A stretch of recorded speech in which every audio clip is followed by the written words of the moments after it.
سورہ النساء رکوع نمبر 24 تلاوت لن يستنكف المسيح أن يكون عبدا لله ولا الملائكة المقربون ومن يستنكف عن عبادته ويستكبر فسيحشرهم إليه جميعا فأما الذين آمنوا وعملوا الصالحات فيوفيهم أجورهم ويزيدهم من فضله وأما الذين استنكفوا واستكبروا فيعذبهم عذابا أليما ولا يجدون لهم من دون الله وليا ولا نصيرا يا أيها الناس قد جاءكم برهان من ربكم وأنزلنا إليكم نورا مبينا فأما الذين آمنوا بالله واعتصموا به فسيدخلهم في رحمة منه وفضل ويهديهم إليه صراطا مستقيما يستفتونك قل الله يفتيكم في الكلالة إن امرؤ هلك ليس له ولد وله أخت فلها نصف ما ترك وهو يرثها إن لم يكن لها ولد فإن كانت اثنتين فلهما الثلثان مما ترك وإن كانوا إخوة رجالا ونساء فللذكر مثل حظ الأنثيين يبين الله لكم أن تضلوا والله بكل شيء عليم. سورہ النساء رکوع نمبر 24 ترجمہ کنز الایمان. مسیح اللہ کا بندہ بننے سے کچھ نفرت نہیں کرتا اور نہ مقرب فرشتے، اور جو اللہ کی بندگی سے نفرت اور تکبر کرے تو کوئی دم جاتا ہے کہ وہ ان سب کو اپنی طرف ہانکے گا. تو وہ جو ایمان لائے اور اچھے کام کیے ان کی مزدوری انہیں بھرپور دے کر اپنے فضل سے انہیں اور زیادہ دے گا، اور وہ جنہوں نے نفرت اور تکبر کیا تھا انہیں دردناک سزا دے گا. اور اللہ کے سوا نہ اپنا کوئی حمایتی پائیں گے نہ مددگار. اے لوگو، بے شک تمہارے پاس اللہ کی طرف سے واضح دلیل آئی اور ہم نے تمہاری طرف روشن نور اتارا.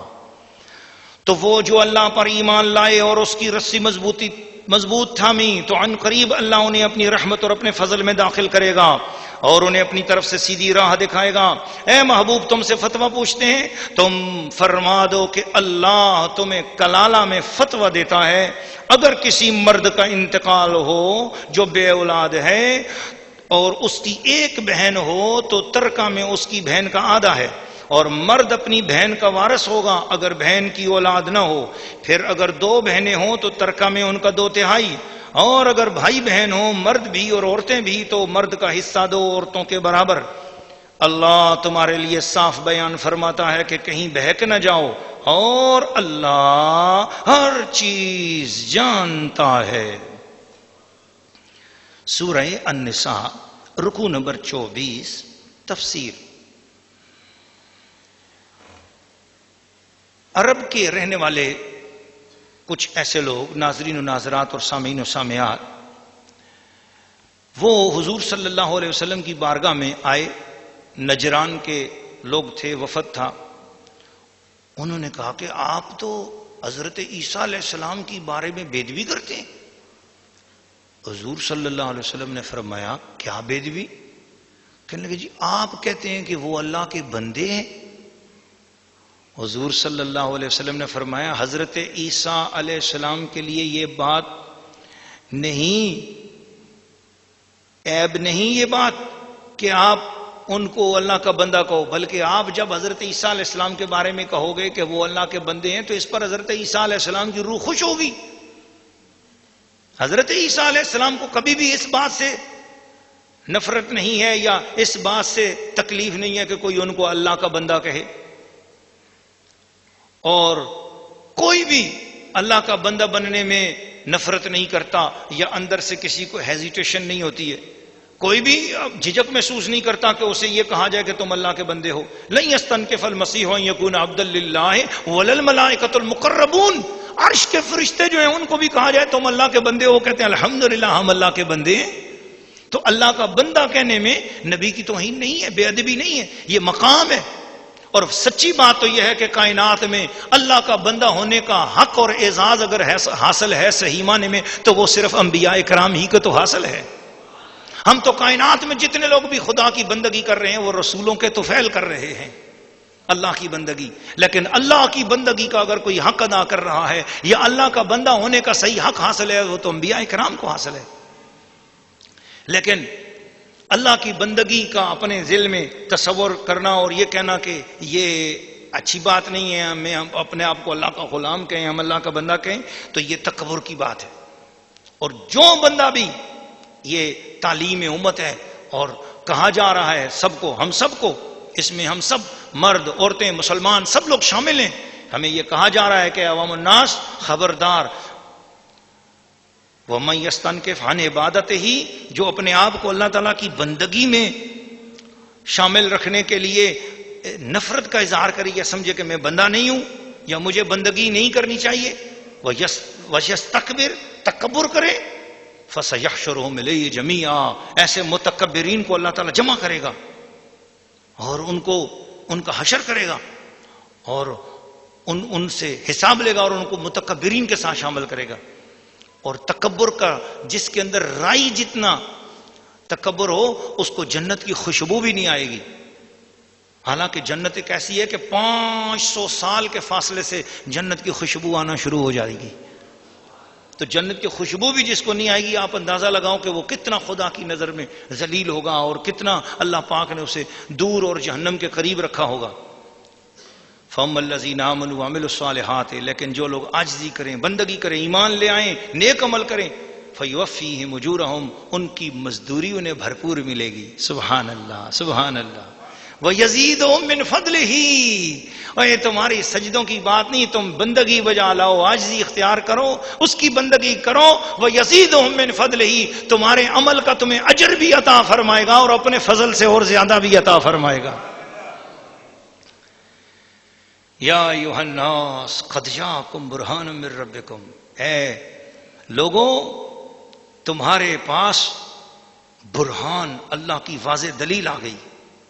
یہ واضح دلیل صاحب قرآن, یہ برہان ہے. واضح دلیل سے مراد رسول پاک صلی اللہ علیہ وسلم ہے. اب ذرا غور کرنا, تمام مفسرین نے لکھا برہان سے مراد ہے حضور صلی اللہ علیہ وسلم. حضور اللہ کی برہان ہے. برہان اس دلیل کو کہتے ہیں جسے کوئی توڑ نہ سکے. برہان وہ دلیل ہوتی ہے جو دلیل ناطق ہو. ہر چیز کائنات کی دلیل ساکت و صامت ہے, ایک کائنات میں دلیل ناطق ہے اللہ کی توحید پر. اس دلیل ناطق کا نام ہے محمد الرسول اللہ.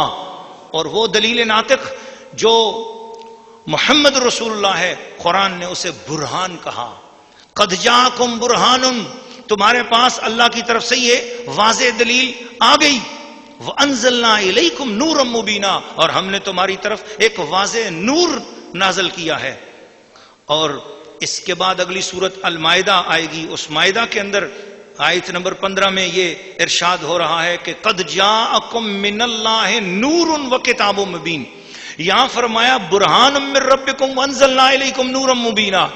ہم نے قرآن نازل کیا, برہان بھیجی محمد مصطفیٰ کو اور ان کے ساتھ نور مبین بھیجا. نور مبین قرآن کو فرمایا.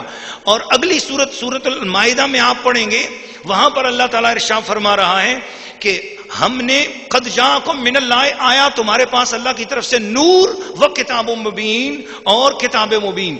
تو یہاں نور سے مراد حضور صلی اللہ علیہ وسلم ہے اور کتاب مبین سے مراد قرآن ہے. تو ایک آیت میں نور حضور کو کہا, دوسری آیت میں نور قرآن کو کہا. گویا قرآن بھی نور ہے, حضور بھی نور ہے. نورن علی نور تمہارے پاس تشریف لے آیا. اچھا, ایک محبت کی بات ہے ذرا, یہ تو میں نے آیات سے آپ کو ایک بات بتائی. اسی آیت پر اگر ہم رہیں اور اسی آیت پہ اگر ہم غور کریں تو ایک بات تو غور کرنے کی ہے. اللہ نے فرمایا تمہارے پاس روشن دلیل آئی. یہ فرمایا اللہ کریم نے, تمہارے پاس روشن دلیل آئی. وَأَنزَلْنَا إِلَيْكُمْ نُورًا مُبِينًا, اور آیا تمہارے پاس روشن نور. روشن نور ہم نے اتارا تمہاری طرف, ہم نے روشن نور اتارا. وَأَنزَلْنَا إِلَيْكُمْ نُورًا مُبِينًا, اور پہلے فرمایا قد جاءکم برہان من ربکم، بے شک تمہارے پاس اللہ کی طرف سے واضح دلیل آئی. تو واضح دلیل سے مراد حضور صلی اللہ علیہ وسلم، نور مبین سے مراد قرآن. تو قرآن نور مبین ہوا اور حضور نور مبین والے ہوئے. تو گویا حضور نور والے ہوئے، حضور نور والے ہوئے، ہمارے نبی نور والے ہو گئے. تو اس لیے جب میلاد مصطفیٰ کا یہ مہینہ آتا ہے اور ہم میلاد مصطفیٰ منانے والے مسلمان، حضور صلی اللہ علیہ وسلم کی ساری امت حضور کی ولادت کی خوشیاں مناتی ہے، تو وہ جب یوں کہتے ہیں کہ نور والا آیا ہے، نور لے کر آیا ہے، سارے عالم میں یہ دیکھو کیسا نور چھایا ہے. الصلاۃ والسلام علیک یا رسول اللہ، الصلاۃ والسلام علیک یا حبیب اللہ. تو جب ہم یہ کہہ رہے ہوتے ہیں تو یہ بات سمجھ لیں کہ ہم یہ کوئی شاعرانہ تخیل نہیں پیش کر رہے ہوتے، بلکہ یوں سمجھیں کہ ہم قرآن کی 2 آیتوں کا ترجمہ پڑھ رہے ہوتے ہیں. فرمایا فَأَمَّا الَّذِينَ آمَنُوا بِاللَّهِ، جو لوگ اللہ پر ایمان لے آئے، وَاعْتَصَمُوا بِهِ. اب یہاں ہا ضمیر کا مرجع وہ نور مبین بھی ہے اور برہان من ربکم بھی ہے. فرمایا جو وَاعْتَصَمُوا بِهِ، جنہوں نے بڑے ادب کے ساتھ ان دونوں کے دامن کو تھام لیا، ان کی رسی کو پکڑ لیا، ایک ہاتھ میں قرآن مجید کی رسی، ایک ہاتھ میں رسول پاک کا دامن. تو جنہوں نے ادب کے ساتھ ایسا کر لیا، فَسَيُدْخِلُهُمْ فِي رَحْمَةٍ مِّنْهُ، اللہ اپنی خاص رحمت میں ان کو داخل کر لے گا، وَفَضْلٍ، اور ان پر فضل فرمائے گا، وَيَهْدِيهِمْ إِلَيْهِ صِرَاطًا مُسْتَقِيمًا، ان کو صراط مستقیم کا روشن رستہ عطا فرما دے گا. یہ پھر اس کے بعد ایک مسئلہ بیان ہوا کہ وراثت کے حکام تو بیان ہو چکے تھے، پھر یہ بات بیان ہوئی ایک مسئلہ کہ کلالہ اس کو کہتے ہیں جو اپنے بعد نہ باپ چھوڑے نہ اولاد، یعنی وہ ایسا بندہ ہے کہ اس کا وارث ہی کوئی نہیں ہے، اب وہ دنیا سے جا رہا ہے تو اس کی میراث کا کیا حکم ہے. تو جن کا کوئی وارث تھا وہ تو آیت میراث میں ان کا بیان آ گیا، مگر اب یہ ایک سوال پیدا ہوا کہ جو دنیا سے جا رہا ہے مگر اس کا وارث ہی کوئی نہیں ہے، نہ کوئی اصول میں نہ کوئی فروع میں. اصول سے مراد یہ ہے کہ باپ، دادا، ماں، دادی، نانا، نانی، اوپر کے رشتے، اور فروع سے مراد ہے نیچے کے رشتے، بیٹا، پوتا، جی، بھانجی، نواسی، یہ رشتے نیچے والے رشتے، بھتیجی، بیٹی، پوتی، تو نواسا، نواسی، یہ جو نیچے کے رشتے ہیں ان کو فروع کہا جاتا ہے، اوپر کے رشتوں کو اصول کہا جاتا ہے. اصول و فروع اس کا کوئی نہیں ہے، اور وہ مرنے والا ہے، تو اگر وہ مر جائے تو پھر اس کی جو جائیداد ہے اس کو تقسیم کرنے کا کیا طریقہ ہے، اس کو کلالہ کہتے ہیں. تو وہ لوگوں نے حضور سے پوچھا کہ یستفتونک قل اللہ یفتیکم فی الکلالہ، اے محبوب لوگ فتویٰ آپ سے پوچھتے ہیں، بتاؤ کہ اللہ تمہیں کلالہ کے بارے میں فتویٰ دیتا ہے. اب کلالہ کون ہے؟ کلالہ سے مراد یہ کہ وہ جو اوپر نیچے فروع اور اصول میں جس کا کوئی بھی نہ باپ نہ اولاد، اب وہ دنیا سے جا رہا ہے تو اب اس کی میراث کا تقسیم کرنے کا کیا طریقہ کار ہوگا. تو قرآن مجید فرقان حمید کہ حضور کی شان بیان کر رہا ہے کہ دیکھو اس میں حضور کا ذرا مقام دیکھو. بات تو آسانی والی بات ہے اور بات تو بڑی آسان ہے، فتوے کا جواب تو بڑا آسان ہے، لیکن ذرا بارگاہ مصطفیٰ کی شان تو ملاحظہ کرو. یستفتونک، لوگ آپ سے فتویٰ پوچھتے ہیں، قل اللہ یفتیکم فی الکلالہ، آپ بتاؤ فتویٰ مصطفیٰ سے پوچھ رہے ہو، جواب عرش اولا سے آ رہا ہے. اس کا مطلب یہ ہوا کہ لوگوں تم اگر مجھ سے پوچھتے تو میری بات میری مرضی میں جواب دیتا یا نہ دیتا، لیکن جب تم سوال لے کر میرے محبوب کے پاس آ جاؤ گے تو اس کا حل عرش اولا سے تمہیں نصیب ہو جائے گا. ہر مرد کے لیے 2 حصے. پھر وہ واقعہ بھی آتا ہے کہ حضرت جابر بن عبداللہ رضی اللہ تعالیٰ عنہ بیمار تھے، رسول پاک صلی اللہ علیہ وسلم ان کی تیمارداری کرنے کے لیے حضرت سیدنا صدیق اکبر رضی اللہ تعالیٰ عنہ کے ہمراہ ان کی اعادت کے لیے تشریف لے گئے. جو حضور علیہ الصلوۃ والسلام تشریف لے گئے دیکھا تو وہ بے ہوش تھے. بڑی توجہ کے ساتھ یہ بات سنیے گا کہ وہ بے ہوش تھے. تو حضور صلی اللہ علیہ وسلم نے وضو فرمایا وضو کا پانی لاؤ. پانی لایا. اگر رسول پاک صلی اللہ علیہ وسلم نے وضو فرمایا تو گھر والوں سے کہا کہ برتن رکھ لو، میرے ہاتھ دھلتے جائیں، میرے ہاتھ کا پانی جو ہے وہ گرتا چلا جائے گا، تو اس پانی کو تم برتن میں سنبھالتے چلے جاؤ. حضور علیہ الصلوۃ والسلام ہاتھ دھو رہے ہیں اور پانی نیچے برتن میں سنبھالا جا رہا ہے. سرکار نے چہرہ دھویا تو حضور کے چہرے انور کا جو پانی ہے وہ برتن میں سنبھالا گیا. بازو دھوئے تو بازوؤں کا پانی سنبھالا گیا. قدم مبارک دھوئے وہ قدموں کا پانی برتن میں سنبھالا گیا. جس وقت حضور وضو سے فارغ ہوئے تو وہ حضور علیہ الصلوۃ والسلام کا وضو والا تبرک والا پانی اٹھا کر آقا علیہ الصلوۃ والسلام نے فرمایا کہ یہ ان کے چہرے پہ ڈالو. وہ بے ہوش تھے، کسی دوا سے ہوش میں نہیں آ رہے تھے، کوئی ہوش میں لا نہیں رہا تھا. حکیم دوائیاں کر کر کے تھک گئے. نبی علیہ الصلوۃ والسلام آقا دو جہاں صلی اللہ علیہ وسلم کے جو وضو اقدس کا جو پانی ان کے چہرے پہ مارا گیا، اسی وقت ان کو ہوش آ گیا اور انہوں نے آنکھیں کھول لی. ان کے جسم اقدس پہ اس کے چھینٹے پڑے تو آنکھیں کھول کر دیکھا تو حضور تشریف فرما ہیں. سبحان اللہ.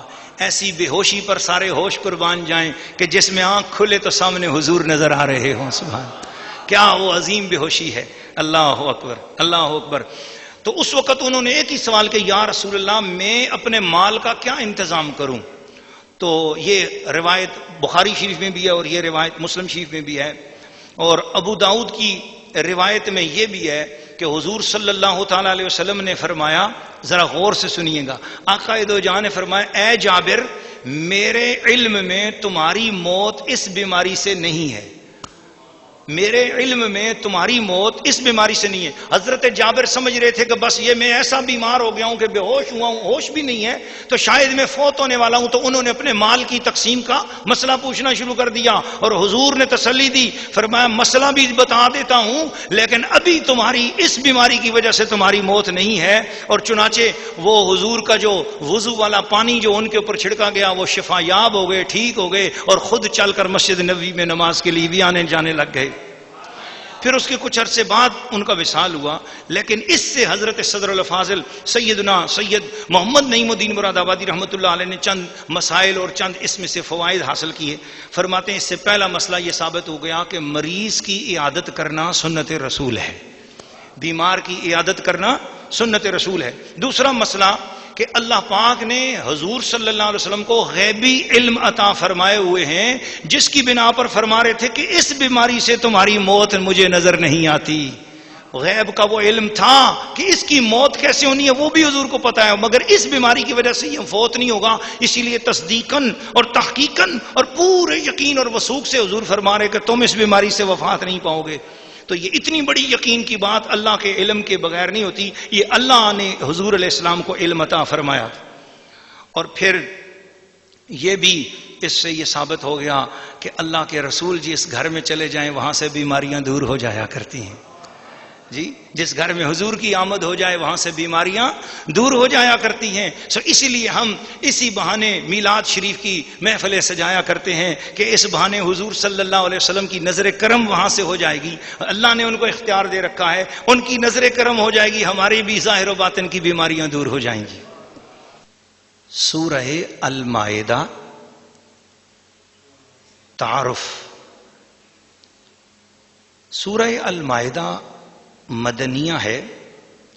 اس میں آیت نمبر 3 الیوم اکملت لکم دینکم واتممت علیکم نعمتی ورضیت لکم الاسلام دینا، یہ آیت مبارکہ حج وداع کے موقع پر روز عرفہ میں نازل ہوئی. اس کے علاوہ باقی ساری یہ جو صورت ہے صلح حدیبیہ کے بعد سن 6 ہجری کے آخر میں اور 7 ہجری کے اوائل تک اس زمانے میں تھوڑی تھوڑی کر کے یہ صورت نازل ہوتی رہی. لیکن سورہ البقرہ، سورہ آل عمران، سورہ النساء غیر لوگوں کا رد بھی کیا گیا، اپنے لوگوں کے معاملات بھی بتائے گئے، معاشرت مسلمانوں کی بتائی گئی، رہن سہن کے طریقے بتائے گئے، میراث کے احکام بتائے گئے، دنیا سے جانے والوں کے معاملات، دنیا میں رہنے والوں کے معاملات، رشتہ دار، پردے کا حکم، حیا اور اسلامی معاشرے کے اقدار گزشتہ صورتوں میں بتائے گئے. اور اب چونکہ اسلام مدینہ شریف کی سرحدوں سے نکل کر ارد گرد کے قبائل پر اثر انداز ہو رہا تھا، اور ارد گرد کے قبیلوں نے مسلمانوں کے ساتھ صلح بھی کر لی تھی، حلف بھی کر لیے تھے، اور ایک مسلمانوں کو باقاعدہ حکمران قوم کے طور پہ تسلیم کیا جانے لگ گیا، اور ارد گرد کے تمام جھگڑوں کے فیصلے اپنوں کے ہوں یا غیروں کے اللہ کے نبی کے پاس آنے لگ گئے. مدینہ شریف حضور صلی اللہ علیہ وسلم کی مسجد تمام فیصلوں کا مرکز بن گئی. وہی سپریم کورٹ بھی تھی، اور وہی پر پریزیڈنسی بھی تھی، اور وہیں پر تمام کے تمام معاملات تھے، اور اللہ کے رسول سارے معاملات حل فرماتے تھے.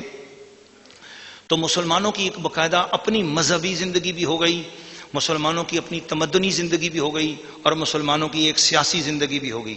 لہٰذا جو غیروں کے ساتھ جو تعلقات اختیار کرنے تھے، تو ان سارے معاملات کے حوالے سے احکامات اور ہدایات اس صورت میں سورہ المائدہ میں دی گئیں. مسلمان لوگوں کو اللہ پاک نے یہ بھی خصوصی طور پر کرم فرمایا کہ شمال عرب کے اندر جتنی یہودی بستیاں تھیں وہ ساری کی ساری یہودی بستیاں یہودیوں سے خالی ہو گئیں. یہودی وہاں سے چلے گئے، اور ان بستیوں پر، خیبر پر، ان علاقوں پر بھی مسلمانوں کا قبضہ ہو گیا، اور مسلمانوں کی حکومت وہاں تک پھیل گئی. ادھر عیسائی بستیوں نے مسلمانوں کے ساتھ معاہدے بھی کر لیے، اور کئی عیسائی اور زیادہ تر عیسائی مسلمان ہونے شروع ہو گئے، اور جو ابھی بھی مسلمان نہیں ہوئے ان کو بھی دعوت دینی تھی، لہٰذا ان کو دعوت دی گئی. تو اس صورت کے اندر تقریباً ایسے تمام مسائل کا احاطہ کیا گیا. تو یہ صورت مسلمانوں کو مذہبی، تمدنی اور سیاسی لحاظ سے مسلمانوں کو تعلیمات دینے کے لیے نازل ہوئی، اور اس صورت میں مسلمانوں کی پوری زندگی اور آئندہ قیامت تک آنے والی زندگی کے حوالے سے مسلمانوں کو بحیثیت قوم کس طرح گزارا کرنا چاہیے، کس طرح زندگی گزارنی چاہیے، اس کی تفصیلات اس صورت کے اندر موجود ہیں. اللہ تعالیٰ مجھے اور آپ سب کو اس صورت کی برکات نصیب فرمائے.